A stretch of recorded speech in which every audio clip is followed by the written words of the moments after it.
tal? ¿Cómo están? Tengan ustedes muy, pero muy buenas noches. Bienvenidos a esta nueva emisión de Fuego Cruzado. Vamos a hablar de temas muy relevantes con una persona importante del Poder Ejecutivo, la señora Lea Jiménez, secretaria general de la Presidencia, y varios otros cargos a los que nos vamos a referir posteriormente. ¿Qué tal, Lea? ¿Cómo estás? ¿Cómo estás, Benjamín? Un gusto saludarte. Igualmente. Buenas noches a toda la audiencia. Decíamos en broma, ¿cómo la presentamos? Primera ministra, dama de hierro.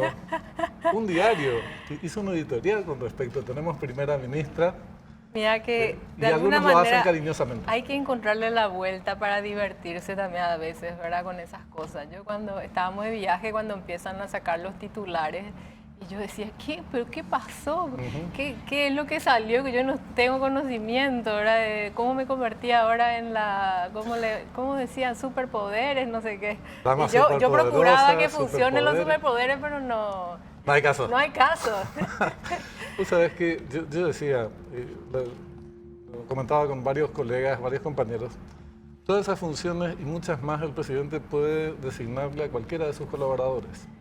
Así mismo. Tal vez incluso es necesario un decreto, incluso sin la necesidad de un decreto, excepto para cuestiones muy formales, tipo un convenio internacional. Entonces la Convención de Viena manda, la Constitución también. Como eso se hace habitualmente a través del canciller, si lo hiciera otra persona, el presidente tiene que decir, para este acuerdo está autorizado o designado tal persona, es la que va a suscribir en nombre del Estado paraguayo. Sí. Pero ¿por qué tanto lío a la hora de asignar responsabilidades? Vos sabés que yo creo, Benjamín, el pecado que cometimos es ser ordenados e institucionalistas. ¿Y por qué digo esto? Cuando nosotros llegamos, nosotros empezamos, yo empiezo a mirar, ¿verdad? Todo esto, un poco ya antes de entrar al gobierno, realmente empezamos ahí a mirar toda la estructura de lo que hace al gabinete civil, que es el gabinete que apoya principalmente a la gestión y es la parte operativa, digamos, del presidente de la República, ¿verdad? Y ahí nos encontramos, imagínate, con un decreto de los 90 que incluso vinculaba a la Secretaría Técnica de Planificación, que ya no existe más, ¿verdad?, a la Presidencia de la República. Después estaba un decreto del año 2012 que crea el Gabinete Civil. Después estaba un decreto del 2018, creo que era 2018-2019, no recuerdo bien, que hablaba justamente del gabinete, de la unidad de gestión que dependía también de Presidencia. Y después está también el gabinete social, que también, o sea, era como un rejunte de diferentes, digamos, decretos que de alguna manera recogían todas las funciones, no solamente de lo que es la jefatura de gabinete y la Secretaría General, sino de toda esa parte del gabinete civil que hace soporte al presidente.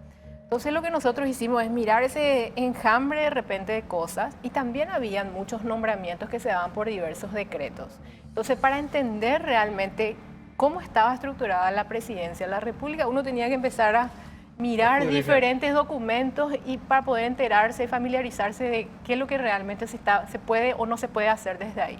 Entonces lo que hicimos es trajimos todo eso. Lo primero que hicimos es sacar al gabinete social, porque nosotros tenemos hoy un Ministerio de Desarrollo Social. La misma lógica que se utiliza para el equipo económico nacional, vos tenés el ministro de Economía y Finanzas, que es la cabeza, antes era el Ministerio de Hacienda, ¿verdad?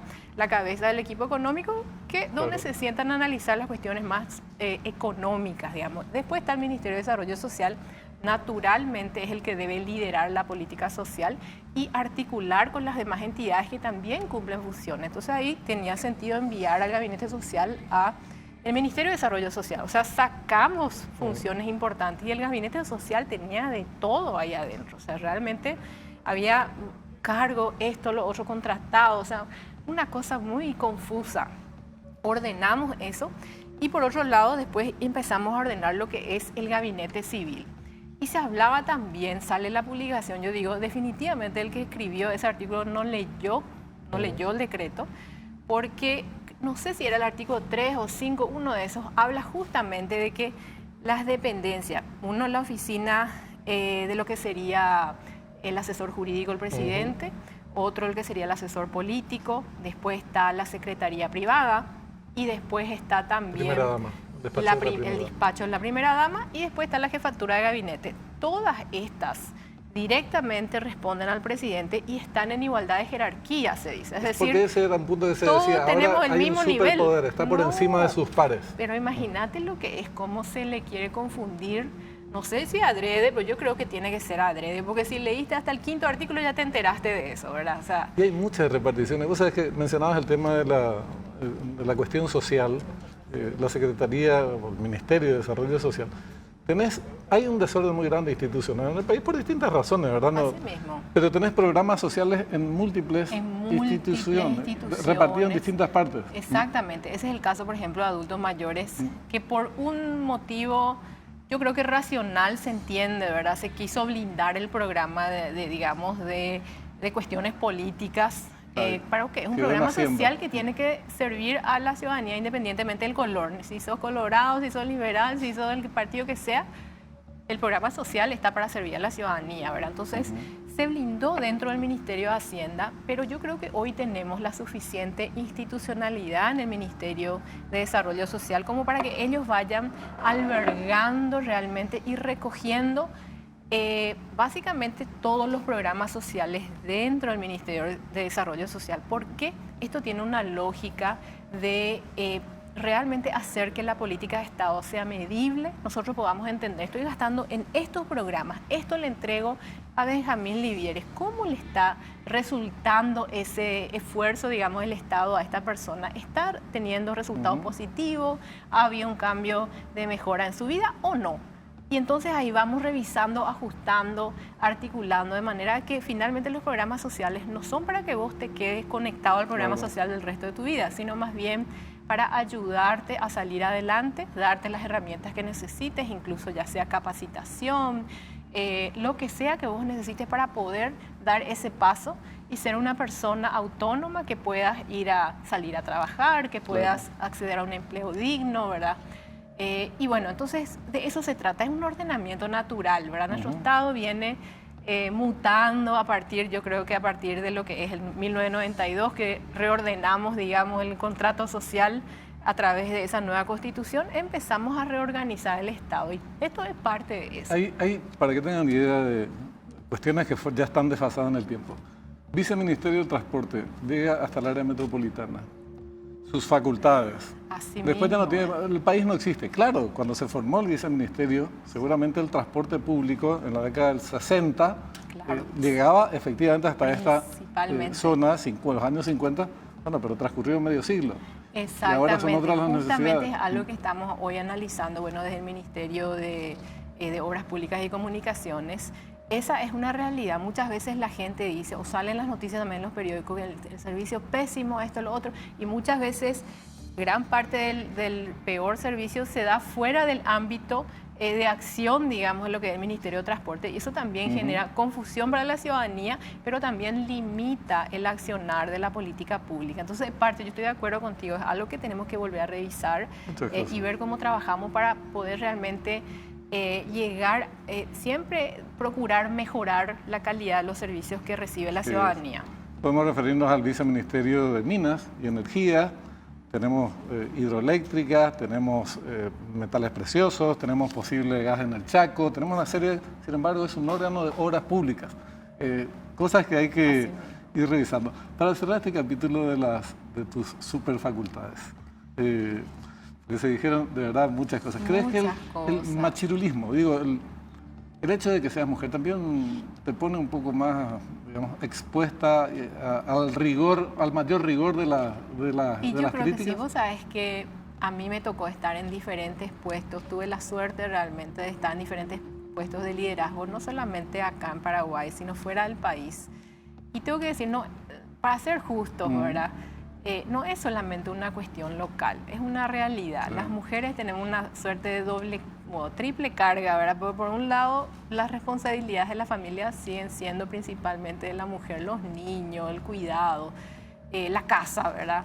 A pesar de que con mi marido compartimos, yo tengo que decir 50-50, si no más, a veces mi marido hace mucho también. Pero cuando estuve incluso a nivel internacional, es un desafío importante para la mujer. La mujer siempre tiene, en mi opinión, mi humilde opinión, parece que la vara es más alta. Sí, así es. Por ejemplo, yo me di cuenta también esto, de que se va a seleccionar a un candidato para la posición X. Y dice, fulano, mengano, su todo hombre, fulano, mengano, sultano. Y después viene sultana, pero espera un poco. Pero vamos a revisar mejor sus antecedentes. Yo creo que, y ahí se analiza así Claro. como cumple con toda la... Y vos decís, pero espera, la vara parece que es un poquito diferente acá. Pero es un proceso natural, ¿verdad? Yo dije la vez pasada, hay que aprender a convivir con eso y a superar también eso, ¿verdad? O sea, yo creo que también se demuestra, es un proceso de construcción de confianza otra vez, ¿verdad? Claro. Porque nos gusta o no nos gusta, nos toca demostrar que estamos a la altura y que podemos hacer el trabajo. Sí. Y entonces nos empeñamos en eso, o sea, yo me empeño en eso, yo me enfoco mucho en mi trabajo, procuro que no me afecte, no puedo decir que no me afecta para nada porque la realidad es que molesta, Somos seres pero humanos. hay que saber convivir. Seguro. Yo creo que esta es una tormentita de verano, es decir, muy pasajera y después se pasa a otro tema y a otro tema y a otro tema. Son 90 días casi los que está cumpliendo el gobierno, 3 meses. El miércoles me parece que se cumplen 3 meses desde que asumió Santiago Peña. Es muy pronto para hacer un balance. Hubo algunas tormentitas también de estas características a lo largo de estos 3 meses, de estos 90 días. Pero sí podríamos pedirte en líneas generales, de manera muy somera, decir, bueno, ¿cómo ves esto? ¿Cómo vemos ustedes desde el gobierno estos primeros 90 días? ¿No? ¿Encontramos lo que esperábamos encontrar? ¿Hubo mayores dificultades de las previstas? ¿Se avanzó menos de lo que quisiéramos o se avanzó lo que queríamos? Logros y desgastes, digamos. Algo que es común a toda América Latina. Los gobiernos llegan y algunos sufren desgastes más rápido, otros más lentos, otros inicialmente no. Y yo creo que es mucho desde mi óptica, ¿verdad? Porque después está la óptica, las tapas de los diarios, etcétera. Pero primero, hasta este momento, absolutamente todas las propuestas de cambios legislativos que llegaron al Congreso fueron aprobadas. Eso ha sido muy importante. Uno de estos temas fue la unión de la aduana con la SET. Yo creo que ese es un paso fundamental en la construcción institucional y también fundamental en lo que hablamos mucho, que es lograr realmente esa trazabilidad de los productos que se importan al país, que se exportan del país, que finalmente hacen que lleguen, digamos, hasta un comercio, se vendan. O sea, vos hoy, gracias a esa unión, vas a tener esa capacidad de tener esa trazabilidad y eso es parte del proceso de formalización. Demasiado importante, ¿no? Era necesaria esa unión y nos permite también tener un mayor control. Vos estás fijándote seguramente en las noticias que salen del DENIT, ¿verdad? Y los logros que han tenido impresionantes hasta ahora. Realmente están haciendo un trabajo extraordinario. Me toca realmente felicitar a Óscar Orué, que por supuesto, con el apoyo político del presidente, está logrando avances muy importantes en poco tiempo, que nos demuestran otra vez el ordenamiento institucional es clave, el apoyo político fundamental, ¿verdad? Y por supuesto, gracias al Congreso que aprobaron esa ley, estamos viendo ya cómo esta nueva institución empieza a trabajar de una manera mucho más efectiva y esto va a permitir más que nada mayor recaudación para poder financiar lo que el Estado necesita financiar para la ciudadanía. Cuando hablamos, lo que se acaba de aprobar, los 600 millones de dólares, para cancelar deudas, que también hablaban que eran superpoderes y no sé qué, en realidad el poder ahí es muy limitado, porque ese dinero prácticamente ya fue totalmente, ya tiene dueño, ¿verdad? O sea, eso es parte, digamos, un proceso de ordenamiento. Hablamos mucho de que había un desorden, de que habían deudas escondidas. Esa es la deuda escondida. Muchas veces cuesta explicar esto porque con buen motivo hay dudas al respecto, pero ¿por qué vamos a endeudarnos tantos en esta parte del año? Y nuevo endeudamiento, no, señores, no es nuevo endeudamiento. Este endeudamiento ya existe, hoy está contrayendo intereses, digamos, va acumulando intereses porque son deudas impagas, que a partir de si transcurrido cierto tiempo, el Estado empieza a deudar intereses a esos proveedores del Estado. Entonces, lo que queremos es parar esa bola de nieve que se vino generando ya desde el 2020 más o menos y empezar a ordenar esa parte de la casa. Demasiado importante. Grandes habitaciones son el Ministerio de Obras Públicas de nuestra casa, que es el Estado, y también el Salud. Ministerio de Salud, ¿verdad? Entonces, eso necesitamos arreglar para poder, como decíamos, nosotros tenemos que empezar de nuevo estas relaciones, tanto con el sector de la construcción como el sector de salud. Muchas veces el Estado termina pagando de más porque el Estado no es un buen pagador. ¿Qué significa eso? Se atrasan los pagos, entonces las empresas para poder tener suficiente espalda para aguantar esa falta de pago del Estado por los servicios prestados, de repente tienen que cargarte de más. Eso mismo. Y eso encarecen los los contratos y eso es un costo demasiado grande que terminamos pagando todos. Entonces acá lo que queremos es, vamos a arreglar, digamos, en el sentido de ordenar la casa, en el sentido de pagar son contratos asumidos por el Estado y no pagarlos significaría digamos, una inseguridad jurídica muy importante en la República del Paraguay. Entonces nosotros tenemos que hacer lo correcto. Obviamente tenemos que asegurar de que se entregaron los servicios, las fiscalizaciones necesarias que tengan que darse, hacer las verificaciones y empezar a pagar. Ahora decime, yo esto lo había planteado al ministro de Economía en su momento y en varias oportunidades playadas de por medio. ¿Por qué no se incluyó el IPS? ¿O qué se va a hacer con otras deudas? No me refiero solamente a la deuda histórica, sobre todo me refería a la deuda contraída en pandemia. Son 70 millones de dólares que para un instituto como el IPS es un volumen importante porque tiene sus precariedades y brinda un servicio crucial a demasiada gente. Y además después hay otras deudas. ¿Cómo se va a abordar en general, de manera global, el resto de las deudas que se tienen y en qué plazo? Qué buena pregunta que haces, Benjamín. Y ese es un trabajo también que estamos haciendo, donde yo creo que por primera vez en la historia, tal vez no sale todo en los medios, pero hemos sentado al IPS, a las diferentes instituciones, pues acá además de arreglar las cuentas, ¿verdad? ¿Qué me debes vos? ¿Qué te debo yo? Porque en realidad hay mucho endeudamiento a través de las diversas instituciones del Estado. Por ejemplo, muchas mismas instituciones del Estado le deben a la SAP, le deben a Petropar le debe de vuelta a otros, la ANDE. Entonces hay que hacer todas esas compensaciones de alguna manera, ¿verdad? Ordenar todo eso y empezar a ver qué es lo que hay realmente, qué queda después de realizar esas compensaciones y ese ordenamiento. Entonces en eso se está trabajando hoy. Y además de eso, estamos haciendo un trabajo muy importante que acompañamos también desde la Presidencia de la República. Nosotros tenemos un equipo pequeñito, pero damos seguimiento a los diferentes temas que son claves, como por ejemplo el tema de la salud. Cuando decimos volver a establecer esa nueva relación con el sector privado en el ámbito de la salud, yo creo que el sector de la salud y particularmente la industria farmacéutica es una industria demasiado importante para nuestro país. Nosotros necesitamos como país que ellos sigan desarrollándose positivamente, ¿verdad? Y siempre decimos, entonces tenemos que terminar esta relación tóxica donde, como decíamos hace rato, terminamos pagando de más por la burocracia interminable y terminamos entrando también en situación, nadie quiere decir la palabra que empieza con C, de corrupción, ¿verdad? Donde para que por favor te paguen. Claro, se empieza a cometer. Esa es la triste realidad, ¿verdad? Entonces, para que eso ya no se dé, estamos haciendo el trabajo subterráneo, ¿verdad? Revisando, ¿por qué digo subterráneo? Las cañerías del Estado por donde se escapa toda la plata. Donde de repente en el ámbito de la salud estamos revisando el proceso de pago. Imagínate que tenía algo así como 57 pasos. 57 diferentes pasos y personas por las cuales pasa tu carpeta. Serio, firma. Así va recorriendo y algún día llega al paso final. Imagínate lo que eso significa. Entonces, hicimos una reingeniería de todo ese proceso para poder reducir eso lo mínimo posible, para poder digitalizar eso. Eso es fundamental. Y eso te permite transparentar y tener mayor trazabilidad de qué es lo que se hace. Por otro lado está la parte de las compras. Hoy tenemos una nueva ley de compras públicas que permite al Estado realizar compras de manera mucho más eficiente, incluso compras conjuntas de diferentes instituciones del Estado. Entonces empezamos a revisar por qué hay tanta diferencia, por ejemplo, entre los precios que paga el Ministerio de Salud e IPS.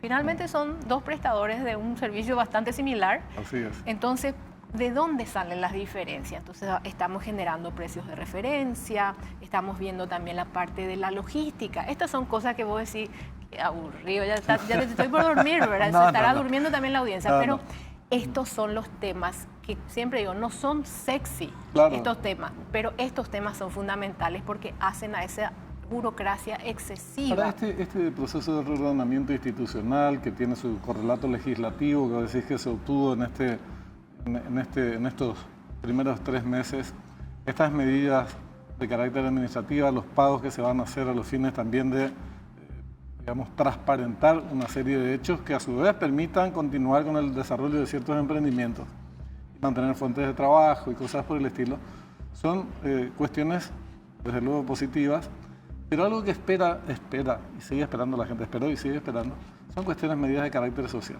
Sí, por supuesto. La cuestión social, digamos. Es la más importante. Porque es la que genera, sobre la que hay mayores expectativas, Sí.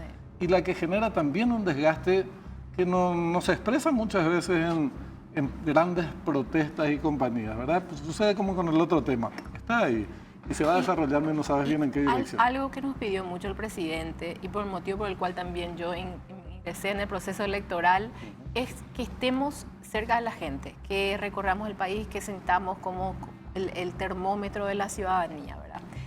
Una de las primeras acciones que llevó adelante el gobierno fue justamente el incremento de 25% de lo que era el programa de Tecoporá, ¿verdad? Si a alguien tenemos que ayudar primero es a esas personas más necesitadas.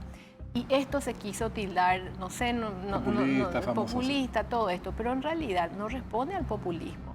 Esto responde a una realidad de que en ese periodo de 5 años hubo un incremento importante en la canasta básica, principalmente de las personas más vulnerables. Esa canasta más básica, esa que compra esa familia, su poder adquisitivo, ¿no? Perdió de manera muy dramática su poder adquisitivo y no se ajustó ese programa social. Acuérdate que este programa no es que vos vas a ir a comprar muebles y todo lo que quieras, ¿no? Esto es básicamente para que vos seas capaz de asegurar el plato de comida, pagos básicos, ¿verdad? Es un dinerito, pero que es un dinerito muy importante para muchas familias. Y eso se incrementa en 25% para poder hacer que las personas por lo menos vuelvan a tener esa capacidad de compra que tenían allá en el año 2018, ¿verdad? Entonces eso fue fundamental. No se le dio mucha publicidad en muchos medios, pero eso se hizo y eso creo que da un respiro también a las personas las familias más necesitadas, ¿verdad? La cuestión docente también solían resaltar mucho, ¿no? La cuestión docente, imagínate lo que fue, pasaron 5 años donde no se pagó el escalafón docente. Entonces ellos fueron uno de los primeros en levantarse, vos te acordarás que estaban con con buen motivo, ¿verdad? Y cuando nos sentamos y empezamos a escuchar, dijimos, de algún lado tenemos que sacar el dinero porque esto es inaceptable de que un sector tan importante que son los docentes no hayan recibido un pago. Es su derecho adquirido eso. Entonces no puede el Estado empezar a repagar deudas con el sector privado, con las empresas y olvidarse de la parte más social, digamos, de su responsabilidad, que es asegurar de que estos docentes reciben el pago que realmente ya es su derecho, ¿verdad? Claro. Entonces eso también fue una cuestión que se hizo, fue muy importante, también trajo tranquilidad a ese sector. Y bueno, no podemos decir que estamos todos excelentes. Hay muchas cosas que mejorar, estas cosas se toman su tiempo, pero es importante que la ciudadanía sepa que estamos abocados a trabajar en los temas, no solamente en esos temas que van a tomar 1, 2, 3 años, que los estamos trabajando, pero también en los temas que van a empezar a generar resultados rápidamente ya hoy.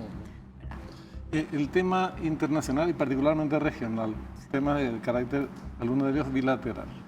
Tuvo el tema hidrovía, que es un episodio que quedó en stand-by hasta que se defina seguramente el proceso electoral en Argentina, asume un nuevo gobierno, aunque sigue su curso más institucional, técnico, políticamente probablemente recién haya novedades allá por diciembre, a finales de diciembre empiece a moverse de vuelta. Pero está Itaipú, está Brasil, y en los últimos días surgió una muy buena noticia con relación a la carne. Sí. La apertura de la carne del mercado de los Estados Unidos para la carne paraguaya, que es una noticia importante y valorable. Pero yo decía, junto con eso, Brasil para nosotros representa Itaipú, en términos incluso económicos, y por mucho tiempo tiene una relevancia 6 o 7 veces superior. Sí. Si cuantificamos inclusive, ¿verdad? 60 millones, que es muy bueno, y Y sirve además lo de la carne no solamente para Estados Unidos, sino como tarjeta de presentación en otros países para abrir otros mercados a nivel internacional. Eso es valioso. Itaipú. ¿Cómo estamos con Itaipú? Vos sabés que es un tema que personalmente me interesa muchísimo, pero creo que es de máximo interés nacional. De hecho. Totalmente. Creo que en algún momento ya hablamos de esto. El presidente Peña tuvo diversas reuniones con el presidente Lula, conversaciones todo el tiempo realmente. Yo no quiero hablar de temas que no me corresponden a mí, pero sí hay una relación muy positiva entre ellos. Una conversación muy positiva. Yo creo que la semana que viene vamos a tener novedades al respecto de lo que va a ser la primera reunión. La anterior se había cancelado por unos motivos de desorden de agenda un poco que se dio por ahí. Pero yo creo que estamos avanzando bien. Nosotros sabemos cuál es la postura. Nuestra postura es básicamente que la Itaipú Binacional empieza a pensar en los próximos 50 años en convertirse no solamente en una generadora de energía limpia, sino una generadora de energía limpia que genera desarrollo para dentro del Paraguay. Y por eso queremos justamente asegurar de que esta empresa binacional nos permita a ambas partes, pero por supuesto nuestro principal interés es Paraguay, como para Brasil es Brasil. Nos permita a nosotros en Paraguay potenciar nuestro desarrollo, que seamos capaces hoy con la altura en términos de desarrollo financiero, de conocimiento, de madurez democrática, etcétera, etcétera, y el estadio donde estamos en términos de desarrollo de infraestructura, que esta empresa nos permita a nosotros desarrollarnos de manera más rápida. Y la tarifa, te pregunto porque bajó durante el gobierno de Mario Benítez en 2 años consecutivos en detrimento de los intereses paraguayos, de los beneficios que podíamos recibir de la Itaipú, porque es una cuestión simple. Itaipú canceló su deuda, su deuda muy grande que tenía. Si mantiene la tarifa en los niveles que fuere, hay una diferencia entre los gastos que tiene y ese monto general presupuestado. Esa diferencia se puede distribuir en obras en ambas márgenes. Si se mantuviera la tarifa actual, a pesar de las reducciones anteriores, en 16,70, me parece que estaba 71, habría en partes iguales 400 millones de dólares para cada margen, aproximadamente. Puede ser un poco más, un poco menos. Eso manteniendo la tarifa actual. Si se reduce proporcionalmente los beneficios para ambos países. La posición del gobierno, ¿cuál es? Es mantener la tarifa, intentar elevar algo con respecto a lo que se había perdido o que disminuyó durante el gobierno de Abdo Benítez. ¿Cuál es la política con respecto a ese tema? Porque se tiene que definir ahora pronto. Digamos. Y es complejo, pero voy a tratar de separar dos cosas, ¿verdad? Uno, la definición de la tarifa es algo que se hace todos los años. Sí, lastimosamente en los últimos años, después de que durante 15 años se mantuvo una tarifa, independientemente de lo que decía el tratado, el anexo C, porque lo que dice el tratado es, a medida que vos vas pagando la deuda, la tarifa tiene que ir bajando, eso es lo que dice. No genera ganancia. Pero hay un tácito que está dentro del tratado, que es el componente político. Y ese componente político es justamente lo que se negocia. En los últimos 15 años se logró, anteriores al gobierno que pasó, se logró mantener esa tarifa y eso permitía a Paraguay generar ese espacio, digamos, que iba creciendo, que se denominaba contablemente gasto social. Es como algo que inflaba los costos de la Itaipú Binacional y nos permitía traer dinero y repartir, digamos, a los diferentes niveles de gobierno, algo iba al Ministerio de Hacienda. Nosotros podemos seguir haciendo eso. Esa es una jugada, ¿verdad? Pero por otro lado, alternativamente también está el anexo A. Claro, donde las obras complementarias. Exacto, en el anexo B están las obras complementarias, la esclusa de navegación. Entonces hay muchas definiciones que se tienen que dar. Está también el mantenimiento de la misma infraestructura de la Itaipú y la definición de si se van a hacer o no nuevas obras, ¿verdad? Para ampliar la capacidad de producción. Y ahí esas son las cuestiones que también tenemos que definir. Entonces son como diversas cartas que uno tiene para jugar este juego de, no quiero llamarle juego de truco porque es muy feo, ¿verdad? Pero es como una negociación importante en la que nosotros tenemos que sacar el mayor provecho para nuestro país. En el anexo justamente en el Esto año del personal y 1995.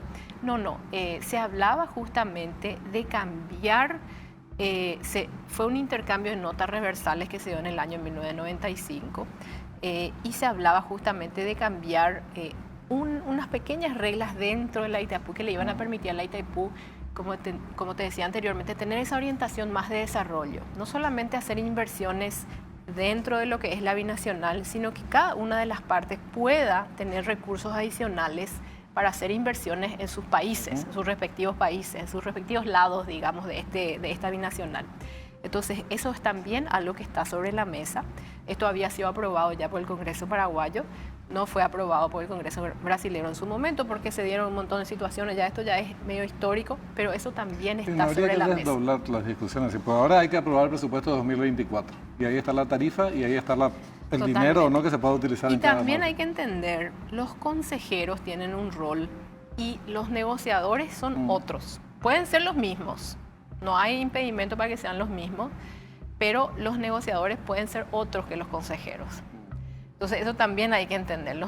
No hay que confundir la parte de la negociación, de la revisión del tratado y las cuestiones generales, más administrativas y más, digamos, usuales, cotidianas, digamos, de la empresa binacional, donde los consejeros sí tienen mucho que decir, principalmente la tarifa. Claro.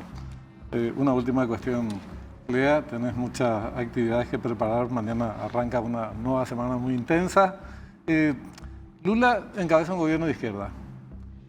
Las relaciones son muy buenas y a algunos sorprende porque es un gobierno de posición más bien conservadora, el que encabeza el gobierno que encabeza Santiago Peña, de centro, algunos dicen de centro derecha y así, bueno, distintas calificaciones. Hace poco estuvieron en Chile, con Boric, muy buenas relaciones, presidente de izquierda. Pero por otra parte, la política exterior en parte se centra en Israel, Taiwán, Estados Unidos. Mientras que los anteriores, sobre todo Lula, están BRICS, con China, con Rusia.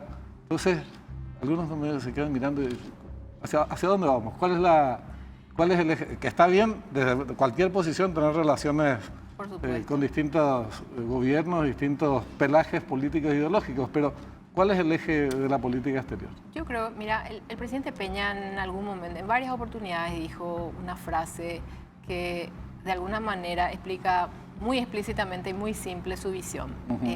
Yo no quiero ni ir para la derecha ni para la izquierda y tampoco quiero mirar demasiado hacia atrás y perder tiempo mirando hacia atrás, quiero enfocarme hacia adelante. La región tradicionalmente tuvo enormes fricciones y enormes dificultades para trabajar y para integrarse y para beneficiarse a sí misma los diferentes actores y países. Digamos, con sus diferentes capacidades, porque cada uno se va especializando en diversos ámbitos. ¿Por qué? Por cuestiones ideológicas. Y muchas veces las cuestiones ideológicas terminaron causando enorme daño en la región. La visión general del gobierno es, nosotros no queremos perdernos en cuestiones ideológicas. Nosotros queremos ser un gobierno pragmático para beneficio del Paraguay. Cuando miramos a la región, hoy hay muchos actores que se pueden denominar o encasillar en el ámbito de la izquierda, por ejemplo. Pero estoy segura que vos te sentás de cara a cara con cualquier persona, vas a encontrar ámbitos donde van a coincidir y se puede construir sobre eso, y vas a encontrar ámbitos donde vas a discernir y vas a decir, bueno, hasta acá nos quedamos en estas cosas, pero en las cosas donde coincidimos, avancemos. Esa es cuando digo pragmatismo, a eso nos referimos. No tiene nada que ver ni con nuestros valores, ni con nuestra orientación. Tiene que ver con, por ejemplo, cuando hablamos de la hidrovía. No vamos a dejar de avanzar en una infraestructura, la hidrovía y la bioceánica. Imagínate el potencial que tienen estas dos avenidas, superavenidas, ¿verdad? La bioceánica en construcción, justamente uno de los principales temas de discusión, no solamente con Chile, sino con Brasil, también con Argentina. Claro. Por supuesto, también impacta a Uruguay y todo el mundo dice, ¿pero qué le importa a Brasil si Brasil tiene salida al mar? No, le importa muchísimo, porque Mato Grosso y Mato Grosso do Sul están más cerca de acá que de allá. Están más cerca de acá que de allá y son tan mediterráneos como Paraguay. Entonces ellos también necesitan una salida hacia los mercados asiáticos más rápida, más eficiente. Entonces esto es algo que nos interesa a todos los países y nosotros tenemos que tener esa madurez de lograr esos consensos. Entonces se construye sobre las cosas donde decimos, esto te sirve a vos, presidente Lula, y a vos también, presidente Peña, y a vos también, el que gane en Argentina, claro. Y etcétera, etcétera. Y Boris también está muy interesado en la bioceánica. Ahí hay Iquique, no me recuerdo los nombres de las localidades. Ahora, las tres localidades que están muy entusiasmadas. Y nosotros siendo un gobierno, nuestro gobierno se organiza de manera centralizada, digamos, las principales decisiones se toman en el gobierno central y las relaciones internacionales las maneja el gobierno central. En cambio, en un país como Chile, ellos tienen su nivel de descentralización mayor que Paraguay. Lo mismo pasa en Brasil. Entonces, a nosotros como gobierno central nos toca trabajar con esos subgobiernos, además de relacionarnos con los gobiernos nacionales. Es un tema demasiado importante que a veces perdemos de vista. Y sabes que también quisiera mencionar, porque recuerdo que se había un poco criticado el hecho de que cómo el presidente Peña va a hablar con senadores y diputados y esto que lo otro. Hay un entendimiento muy pobre de lo que son las relaciones internacionales. Las relaciones internacionales están de gobierno a gobierno, a nivel nacional, pero también el Congreso en países democráticos cumplen un rol fundamental. Si los congresos de los no solamente de Estados Unidos, de Chile, de todos los países, se desconocen y desconocen la visión de un país y la política, y por qué a mí me tiene que interesar Paraguay, eso tiene un costo muy grande para nosotros. Entonces yo considero, en el contexto de nuestras democracias y en el contexto de que muchas de las decisiones se dan en los congresos de los diferentes países, porque así es, los presidentes no son todopoderosos en ningún lado. Bueno, en la gran mayoría de los países, vamos a decir. Entonces es importante, ese relacionamiento es crucial. Hay que entender esos pequeños detallitos para poder comprender la visión general que se está teniendo hoy, para poder avanzar en los temas que le interesan a la República del Paraguay. Ya tenemos que cerrar lastimosamente el programa. Hay muchos temas que podríamos seguir profundizando y otros que ni siquiera los abordamos, pero lo haremos en otra oportunidad. Si tuvieras que definir en 3 palabras estos 90 días, ¿llenan las expectativas de ustedes mismos en relación a lo que proyectaban hacer? ¿Todavía no? Estamos en una situación de transición. Yo tengo que ser muy, muy sincera. Estamos demasiado contentos porque estamos trabajando muy bien. El equipo es un equipo muy ordenado, el equipo es un equipo muy unido. Estamos logrando una coordinación impresionante en diversos ámbitos y esto se empieza a ver, por ejemplo, la respuesta que estamos dando a las emergencias, la respuesta que estamos dando a la parte social. En el ámbito de seguridad parece que nos dieron un poco fuerte en las redes sociales y se entiende, pero ahí también dar tranquilidad a la ciudadanía de que estamos muy enfocados en el entrenamiento de un grupo de personas que van a proteger a la ciudadanía y van a salir a las calles en los próximos días. Entonces se está trabajando muy bien los linces. El ministro Riera está haciendo un trabajo extraordinario. Estamos muy contentos también de esa visión de trabajo en equipo, incluso con los diferentes poderes del Estado. Siempre van a haber fricciones, siempre van a haber, todos cometemos errores, ¿verdad? Y tenemos que ser capaces de decir, mira, entendemos, esto no estuvo bien, vamos a ver qué se puede hacer para mejorar. Sin duda. Lea, te agradecemos muchísimo. Muchas gracias, Benjamín, un gusto. Igualmente. Hacemos una breve pausa y ya volvemos y vamos a continuar con un tema político también de mucha actualidad. Ya volvemos.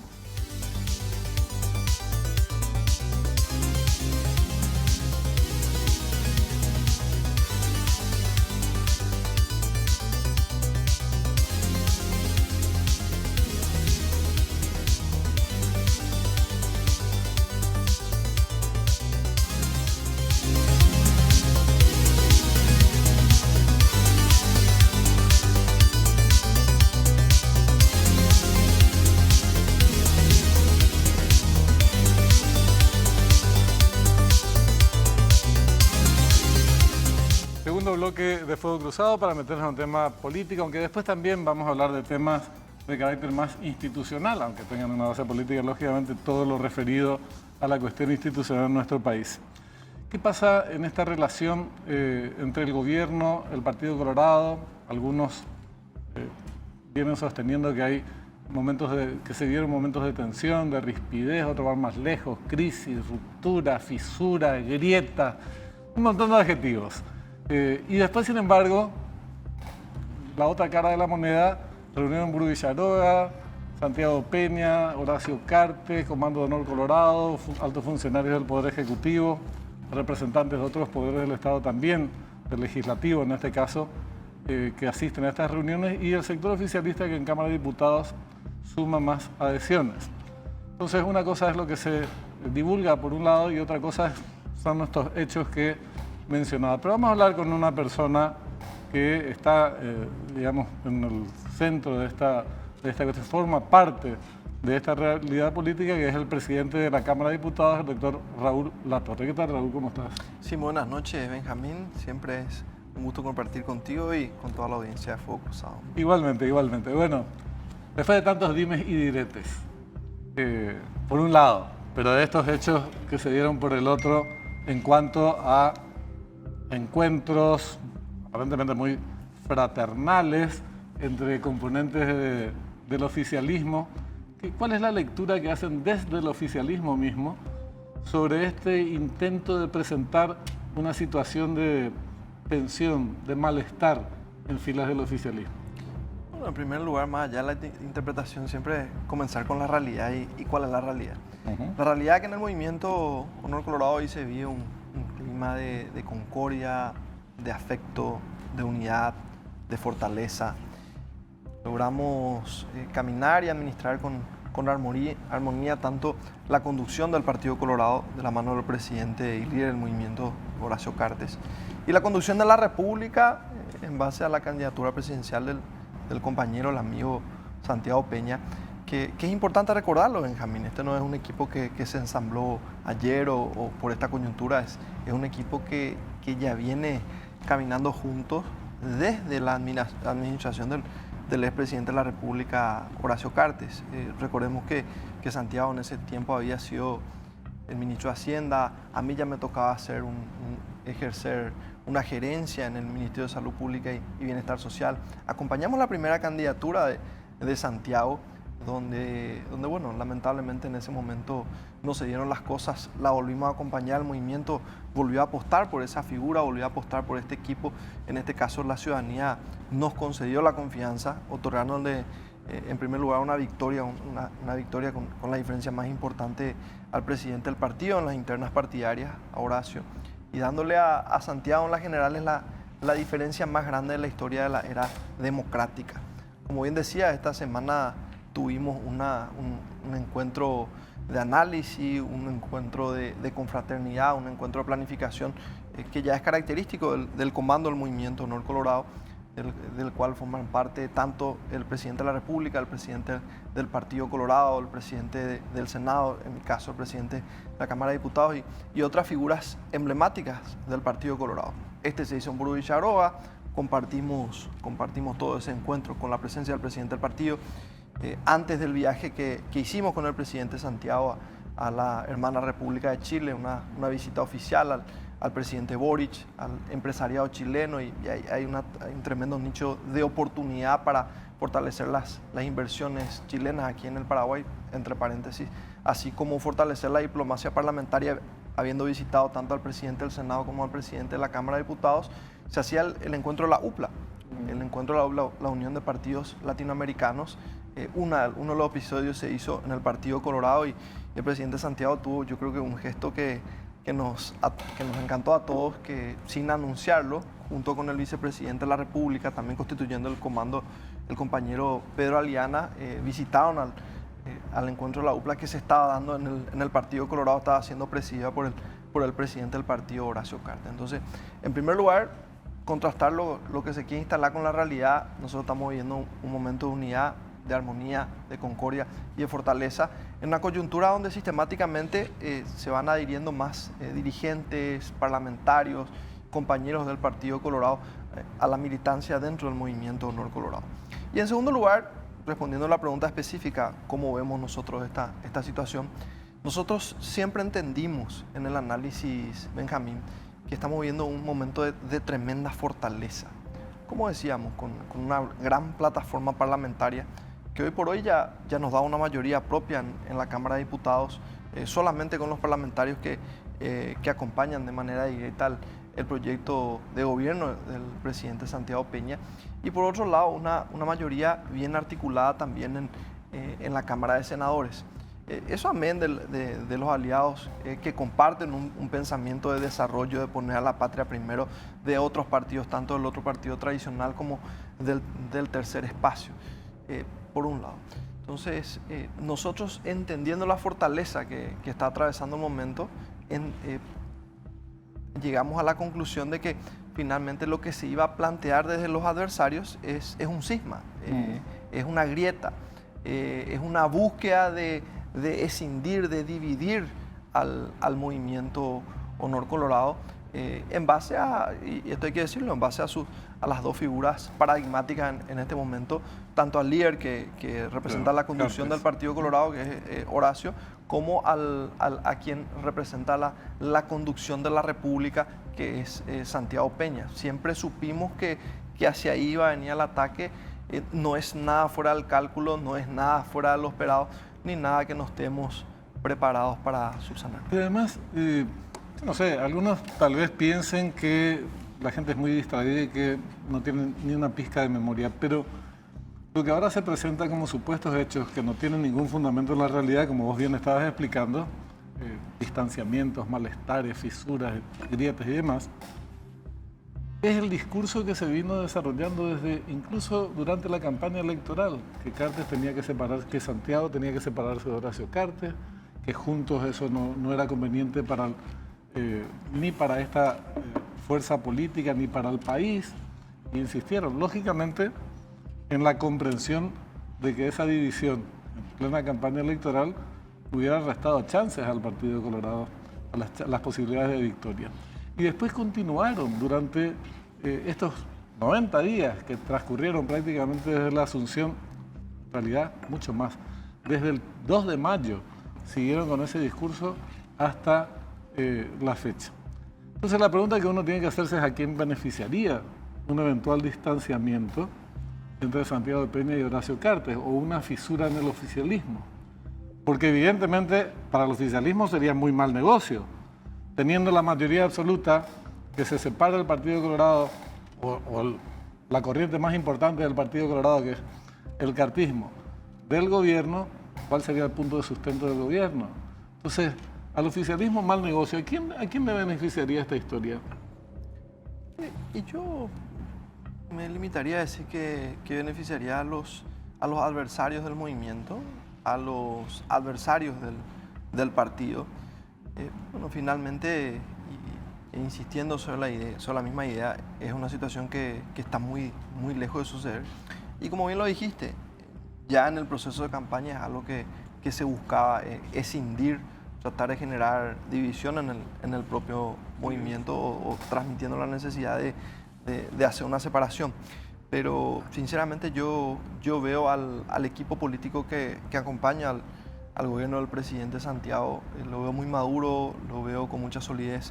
Nosotros logramos construir este espacio de análisis, de planificación, de debate, donde por supuesto también hay disensos, y el disenso es bueno, es una manera a partir de la contraposición de percepciones, de opiniones, de acercarse más a la verdad, de terminar de entender los problemas y en base a la información disponible, como decía Eisenhower, tomar las mejores decisiones para la solución de estos problemas. Entonces, sinceramente, el día de hoy yo no creo que esa sea una amenaza, pero sí entendemos y entendíamos que iba a ser la estrategia que iban a plantear nuestros adversarios, Benjamín.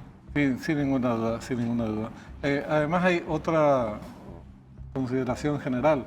Desde hace mucho tiempo, o rara vez en la etapa democrática, hubo coincidencias del mismo signo político entre el Partido Colorado, la corriente que estaba al frente del Partido Colorado, y el presidente de la República.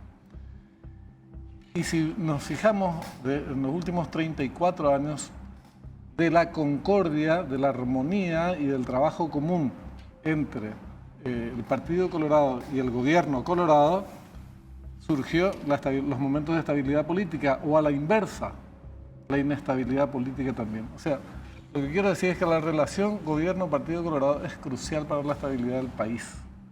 No es solamente una cuestión que le interese a los colorados propiamente, y en este caso, el Partido Colorado está en función de gobierno y el presidente de la República tiene ese enorme sustento político, que es el Partido Colorado, y se traduce en el Congreso, como estoy diciendo, mayoría propia en Cámara de Diputados. Entonces, es muy raro. Lo que quería preguntarte es, la oposición no está con este discurso desde los medios de comunicación. Más allá de que algún opositor seguramente lo tome como propio, pero esto parte de medios de comunicación. ¿Qué está pasando? ¿Es porque la oposición está siendo reemplazada, dada su debilidad, su crisis, por estos medios de comunicación? ¿Esta toma alguna participación activa en el proceso, en estos debates, o se abstiene de ellos? Mira, yo creo que habría que analizar los escenarios de la oposición. Yo, si voy a hablar con propiedad sobre el escenario de la Cámara de Diputados, yo veo unos colegas representantes de la oposición en general maduros que finalmente también, como nosotros, están tratando de encontrar las mejores estrategias para el desarrollo. De hecho, que logramos construir también, Benjamín, y esto tengo que decirlo, espacios de debate, de diálogo, de generación de consenso en la Cámara, y me tengo que referir específicamente a la mesa directiva, donde, amén de las mayorías que puedan generarse a partir de lograr escuchar las diferentes voces que provienen de los diferentes pensamientos, diferentes doctrinas, también hemos planteado consensos importantes. Por decirlo, la eliminación de las tasas o los aranceles consulares, que entre paréntesis ya habían solo 2 países que sostenían estos aranceles, que generan cargas arancelarias extra al comercio internacional, que aumentaban la burocracia, cuya eliminación fue un planteamiento del Gobierno Nacional. En la Cámara de Diputados se aprobó prácticamente por unanimidad. Creo, si mal no recuerdo, hubo una abstención, ni siquiera votos en contra. Cuando hacemos el análisis del proyecto el préstamo, los $600 millones que eran necesarios para cumplir los compromisos asumidos por el gobierno anterior, ni siquiera son compromisos asumidos por el gobierno de Santiago, pero bueno, como república, como Estado, como nación, que también tiene como característica una responsabilidad fiscal histórica, una estabilidad macroeconómica y el concepto de buen pagador, bueno, eran compromisos que deberían ser honrados, y finalmente los intereses que va a generar este préstamo eran inferiores a los intereses que se estaban generando por el dinero que no estábamos pagando. Otro proyecto emblemático, y si mal no recuerdo, además de aliado del tercer espacio, termina siendo aprobado por unanimidad de colorados y liberales. Y te digo un ejemplo más. La última sesión que nosotros tuvimos en la Cámara de Diputados, yo llamé la atención cuando terminaba. La última sesión donde yo estuve presente, porque este miércoles estuve acompañando en su visita oficial a Chile al presidente Santiago. Nosotros aprobamos todos los proyectos de sobre tabla, declaración, pedido de informe y todo el orden del día, pues terminamos el orden del día con una práctica unanimidad. Hubieron algunas abstenciones, no hubieron 2 votos que se contrapusieron.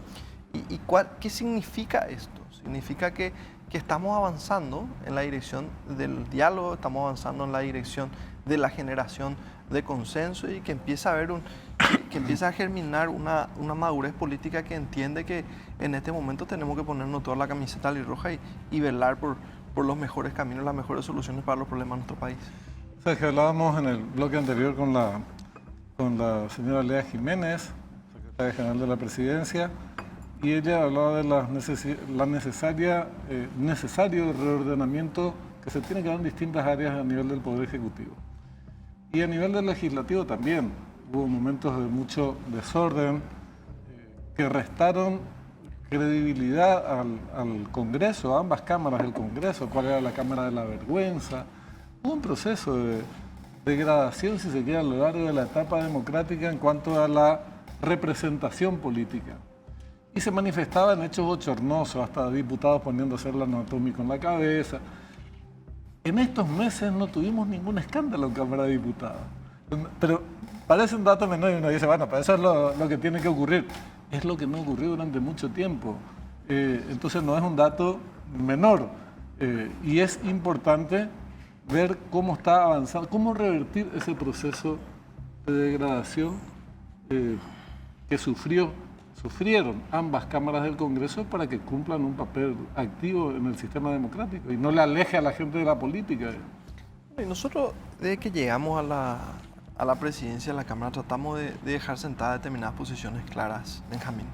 En primer lugar es el respeto a la institución, el respeto a los colegas y tratamos de actuar con severidad cuando esa norma básica era transgredida. Y en segundo lugar, tratar de compartir el pensamiento y nuestra responsabilidad que es la de ser factores de desarrollo, de ser factores o actores que auscultan la sensación, la necesidad de nuestro pueblo, porque finalmente la genuina representación popular en base a un mapa de la República está dado en el Congreso de la Nación. Y más allá de mi condición de diputado, tengo que decirlo, en particular en la Cámara de Diputados. Todo el país. Donde absolutamente todo el país, todos los departamentos y su capital están representados. Y yo creo que estamos caminando, o sea, nos estamos dirigiendo hacia ese norte, hacia ese entendimiento y tratando de trascender las mayorías. Porque finalmente la democracia tiene que ver con escucharnos todos y bueno, si no hay un acuerdo, no hay un consenso, por supuesto la mayoría tomará la determinación, pero estamos tratando de ir más allá, de nutrirnos de los pensamientos divergentes, de los pensamientos diferentes y así terminar de plantear las soluciones, buscando escuchar a la gente por un lado y buscando fortalecer el proceso institucional con un respeto irrestricto a la Constitución, a nuestras leyes y reglamentaciones. O sea, que mencionaba este episodio desgraciado protagonizado por algún diputado en el pasado, que no era lo único que sucedía. Todos fuimos testigos de lo que aconteció en Cámara de Diputados, y no solo en el periodo anterior, en otros periodos también. Pero con lo que pasó en la etapa anterior, parecía que se trasladó a la Cámara de Senadores y Cámara de Diputados está siguiendo otro rumbo. No quiero que entres en competencia con Cámara, no es esa mi intención ni nada por el estilo, pero digo, hay algunos indicios positivos en Cámara de Diputados que, ¿cómo apuntalarlos? Te quería consultar, ejerciendo una mayoría, y cómo ejercer la mayoría que no sea esa mayoría de manera arbitraria, la que se lleva todo por delante, tiene mayoría, puede hacer lo que quiere, y rescatar y avanzar por la senda de esa recuperación institucional y un fortalecimiento de la Cámara de Diputados para que aporte al sistema democrático, cosa que estuvo bastante objetado en el pasado y por esto que te decía, un proceso de degradación de periodo constitucional en periodo constitucional. Cada periodo era de una representación política más débil. Entonces, con esto quisiera redondear, si se puede, Raúl, y hacia dónde va la Cámara de Diputados en este periodo, próximo periodo, en el futuro inmediato. Mira, en primer lugar, expresarte una posición. Yo, desde mi primer periodo, Benjamín, siempre me manifesté en contra del circo político, en contra de la farandulización de la política. Bajo una lógica sencilla, bueno, si querés irte al circo, no sé, comprar tu ticket, andar al circo o te puede ir al cine, ¿verdad?